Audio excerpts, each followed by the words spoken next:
பத்மஸ்ரீ செவாலிய சிவாஜி கணேசன் அவர்களை பற்றி நிறைய பேர் பாராட்டி பேசுவதை நான் கேட்டிருக்கின்றோம். அந்த பாராட்டுக்கெல்லாம் உண்மையானவை ஆகவே உண்மையாக உள்ளபூர்வமாக சொல்கின்ற பாராட்டுக்கள் பல உண்டு. அதே போல சரோஜாதேவி அவர்கள் சிவாஜியுடன் பல படங்களில் நடித்தவர். அதே போல சவுகார் ஜானகி அவர்கள் 22 படங்களுக்கு மேல் சிவாஜியுடன் நடித்தவர்கள். பாரதி ராஜா அவர்கள், இவர்கள் எல்லாமே நடிகர் திலகத்தை பற்றி மனம் திறந்து பாராட்டி பேசிய ஆடியோக்கெல்லாம் கேட்டிருக்கின்றோம். அப்படி நான் கேட்ட 1-2 ஆடியோக்களை உங்களிடம் என்னை கேட்க வைக்க தூண்டிய நடிகர் திலகத்தை பற்றி அவர்கள் சிலாகித்து பேசிய அந்த ஆடியோக்கள் நான் ரசித்தது போல நீங்களும் ரசிக்க வேண்டும் என்பதற்காக இங்கு தருகிறேன், கேளுங்கள். நடிகர் திலகத்தை பற்றி அவர்கள் எந்த அளவுக்கு மனதில் உயர்வாக நடிகர் திலகத்தை வைத்திருக்கிறார்கள் என்று சவுகார் ஜானகி, சரோஜாதேவி, இயக்குனர் இமயம் பாரதி ராஜா போன்றவர்கள் சொன்னதை கேளுங்கள். நடிகர் திலகம் அவர்கள் நடிப்பை பற்றி எல்லோரும் பேசினார்கள். திரைக்கு பின்னால் என்ன நடந்திருக்கு அப்படின்னு சில பேருக்கு இப்போ வந்திருக்கிற புதுமுகங்களுக்கு தெரியாது, பழைய அவங்களுக்கு எல்லாம் தெரியும். நான் நடிகர் திலகம் அவர்களும் நிறைய படங்களில் நடித்திருக்கிறோம். ஒவ்வொரு படத்திலும் என் நடிப்பு நன்றாக இருக்கிறது என்றால் அதற்கு காரணம் நடிகர் திலகம் அவர்கள்தான். அதற்கு நான் அவருக்கு நன்றி சொல்ல வேண்டும். அப்படிப்பட்ட ஒரு சிறந்த நடிகரோடு நடிக்கும் ஒரு வாய்ப்பு எனக்கு கிடைத்தது என்னுடைய அதிர்ஷ்டம் என்று நான் நினைக்கிறேன். அவர் நடிக்கும் எல்லா படங்களிலும் மற்றவங்களும் நல்லா நடிக்க வேண்டும் என்று எண்ணும் ஒரு நல்ல இதயம் படைத்த நடிகர் திலகம் அவர்கள். இருவருள்ளும் படம் நீங்கள் பார்த்துருக்கணும். அந்த படத்தில் அவர் ப்ளேபாயாக ஆக்ட் பண்ணியிருக்காரு. அதில் என்னை பார்த்து ஒரு சீனில், எனக்கு என்ன படிப்பு இல்லையா, அழகு இல்லையா, பணம் இல்லையா, நீயே என்னை கல்யாணம் பண்ணிக்க மாட்டேன்னு கேட்குறாரு. அவர் கேட்ட அந்த ஸ்டைலில் நான் மயங்கி போயிட்டு என் டைலாக் மறந்துட்டேன். அப்புறம் ஒரு ரீடேக் ஆச்சு. ரீடேக்குன்னா மறுபடியும் எடுக்கிறது, மறுபடியும் 2 ரீடேக் ஆச்சு. உடனே நான் ஒப்பரிய ஆரம்பிச்சுட்டேன், அழ ஆரம்பிச்சிட்டேன். நான் அழுதான் நிற்க மாட்டேன்றது நடிகர் திலகம் அவர்களுக்கு தெரியும். அவர் உடனே என்ன செஞ்சார் தெரியுமா, கேமராமேனை பிடிச்சாரு. சரோஜா நல்லா நடித்தா, நீ தான் சரியாக கேமரா வைக்கலன்னு சொன்னால். அந்த லைட் பாயை பிடிச்சாரு, நீ சரியாக லைட் போடலன்னு சொன்னார்.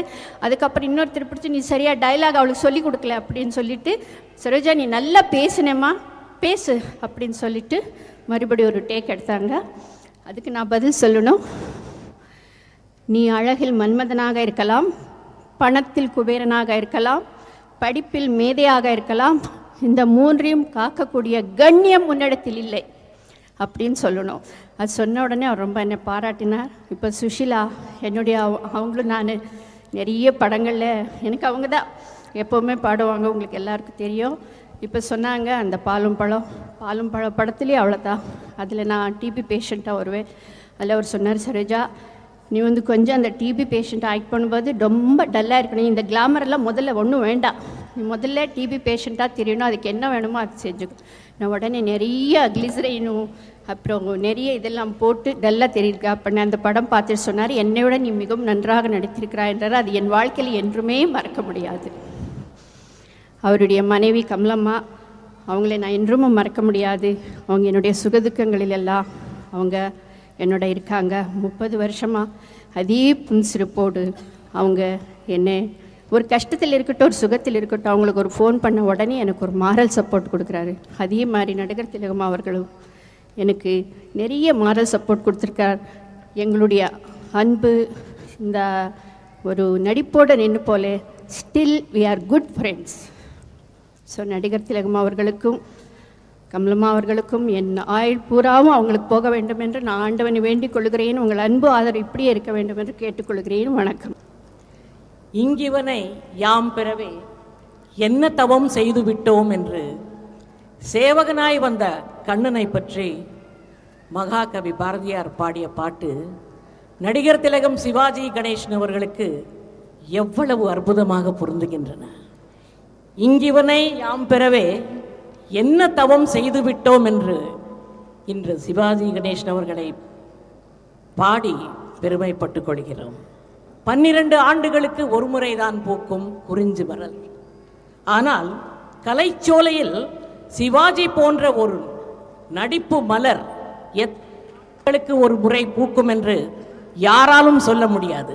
கனல் கக்கும் கோபம், கனவு ததும்பும் காதல், கல்லும் கரையும் சோகம், இப்படி நவரசங்களையும் வெளிப்படுத்தும் ஆற்றல் கொண்ட இந்த மாமேதை தமிழ் நாடக மேடையிலும் தமிழ் திரைப்படங்களிலும் தமிழ் மொழிக்கே ஒரு தனி அழகு, ஒரு தனி அந்தஸ்து, ஏன் ஒரு தனி ஸ்டைல். சமீபத்தில் நடித்த முதல் மரியாதை படத்தை நான் எத்தனை தடவை பார்த்திருப்பேன் என்று எனக்கே தெரியாது. வயதான காலத்தில் பிறக்கும் காதல், அதுக்கு ஒரு விளக்கம், அந்த ஒரு அழகு, அதுக்கு அதில் இருக்கிற ஒரு சோகம், வேற யாரால் அந்த நடிப்பை நமக்கு காட்ட முடியும்? அது மட்டுமில்லை, திருவிளையாடல் படத்தில் அந்த கடலோரத்தில் நடந்து வருவார். என்ன நடை, என்ன அழகு, எத்தனை அழகு அது! இன்னைக்கும் அந்த படத்தை பார்த்து பார்த்து ரசிக்கொண்டே இருப்போம். Yes, it was a $1 million walk and Sivaji Ganesan has walked into the hearts of millions of Tamilians all over the world. அவரோடு நான் நிறைய படங்களில் படிக்காத மேதை, பாவை விளக்கு, உயர்ந்த மனிதன், புதிய பறவை, சிங்கப்பூர் சிஐடியாக பாடகியாக நடித்தேன். சுசீலா அம்மா இப்போ எவ்வளவு இனிமையாக அந்த பாட்டை பாடினார். எனக்கு அந்த பழைய நினைவுகள் வந்தது. அவரோடு இணைந்து நடித்த ஒரு பாக்கியம் எனக்கு கிடைத்தது. அணுவணுவாக அவருடைய அற்புதமான நடிப்பை ரசித்தவள். விசித்திரமாக பார்ப்பேன், அது ஆராய பார்ப்பேன். அதுக்கு இங்கே ஒரு சின்ன கதையை சொல்கிறேன். பிரம்மதேவனும் மகாவிஷ்ணுவும் சிவபெருமானின் முடியையும் அடியையும் காண புறப்பட்டாராம். மகாவிஷ்ணு வராக அவதாரம் எடுத்து பூமியை தோண்டி சென்றாராம். பிரம்மதேவன்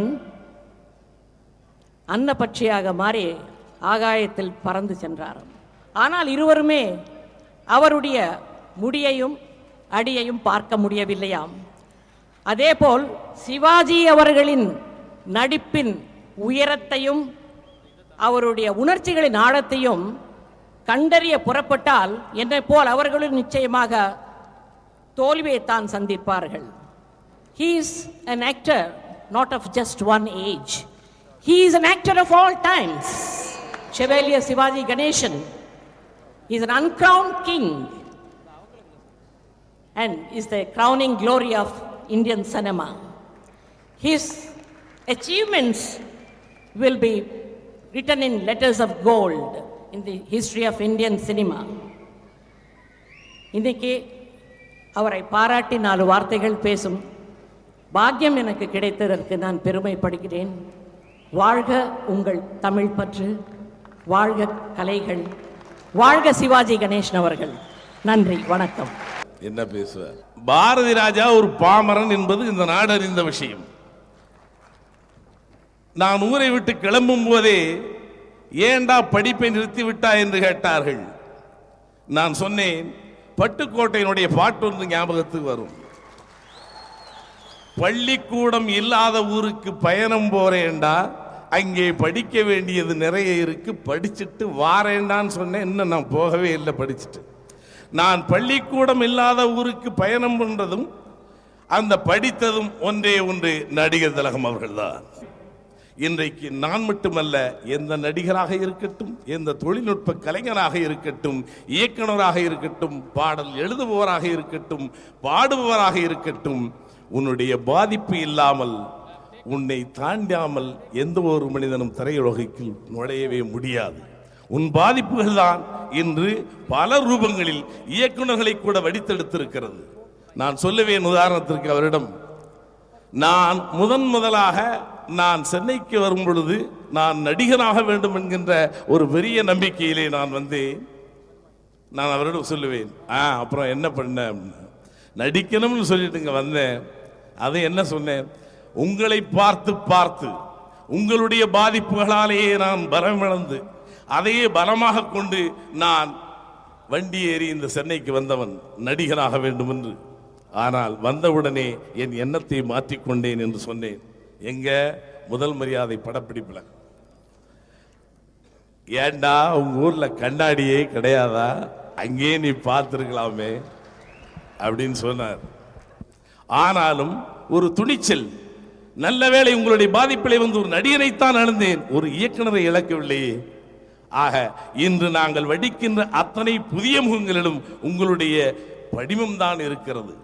நான் எத்தனை பேரை இயக்கினாலும் சரி, எத்தனை புதிய கலைஞர்களை கொண்டு வந்தாலும் சரி, அது ஆணாக இருந்தாலும் சரி பெண்ணாக இருந்தாலும் சரி, உங்களுடைய பாதிப்பு என்னுள் இறங்கி அந்த பாதிப்பில் தான் இவர்கள் எல்லாம் வந்திருக்கின்றார்கள்.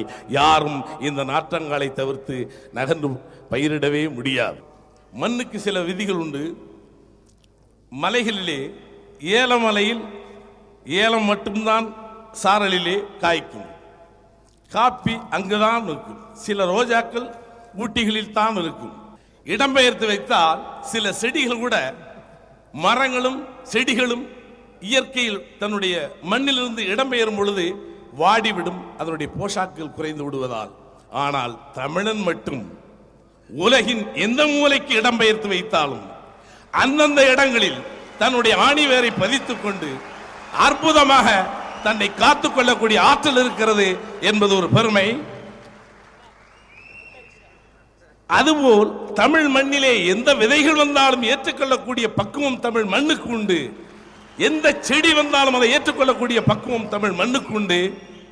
ஆனால் எங்கள் மண்ணில் இடம்பெயராமல் வாசத்தை மட்டும் உலகம் ஊராம் பரப்பிக் கொண்டு மிக பெரும் ஆலம் விருட்சமாக இருக்கக்கூடிய நடிகர் திலகம் அவர்களே, உலகத்தின் பறவைகள் அத்தனை பேரும் இந்த ஆலமரத்திற்கு வந்து அமர்ந்து உன் நிழலிலே விளையாடி விட்டு செல்லும், உன் புகழ்பாடி செல்லும். அது ஒன்று போதும், உலகம் முழுவதற்கு தமிழன் பூராம் பறவையாக இந்த ஆலமரத்திலே வந்து போகிறான். இந்த ஆல விழுது மட்டும் தயவு செய்து யாராவது இடம்பெயர்த்திருந்தால் என்ன ஆகியிருக்கும் என்று யோசித்து பார்த்தேன். நல்ல வேளை தமிழகம் தன்னுடைய ஒரு பெருமைக்குரிய ஒரு விஷயம், இந்த தமிழ் மகன் எங்கள் தமிழ் மண்ணிலேயே ஊன்றி, தமிழிலே தழைத்து, தமிழிலே வேறு ஊன்றி, தமிழிலே நின்ற தரணி முழுவதற்கும் வாசத்தை மட்டும் அனுப்பி சென்றவன். நான் சொல்லுவேன், குடும்பத்திற்கு உதாரணம் சொல்ல வேண்டும் என்றால் நடிகர் திலகம் குடும்பத்தை தான் நான் சொல்லுவேன். அம்மையார் கமலா அம்மா அவர்களை நானும் ஒரு குடும்பம் என்றால் எப்படி இருக்க வேண்டும் என்பதற்கு அந்த ஒரு குடும்பத்தை நான் உதாரணமாக சொல்லுவேன். நான் வணங்குவதற்குரிய போற்றுவதற்குரிய ஒரு சில தாய்களில் என் கமலம்மாவும் உண்டு. நடிகர் திலகம் அவர்களே, நீர் உள்ள அளவும், நிலம் உள்ள அளவும், காற்று உள்ள அளவும், தீ உள்ள அளவும், இந்த ஊழி உள்ள அளவும் உங்கள் புகழ் ஓங்கி வளரும். என் பிள்ளை தலைமுறைகளும் அதன் பிள்ளை தலைமுறைகளும் உங்கள் புகழ் வாடுவார்கள், உங்கள் வழி நடப்பார்கள், கலை வளரும் என்று கூறி வாழ்த்து கூறி விடைபெறுகிறேன். இந்த வீடியோ உங்களுக்கு பிடிச்சிருந்தா லைக் பண்ணுங்க, ஷேர் பண்ணுங்க, கமெண்ட் பண்ணுங்க, சப்ஸ்கிரைப் பண்ணுங்க, மறக்காம பெல் ஐகானை கிளிக் பண்ணுங்க.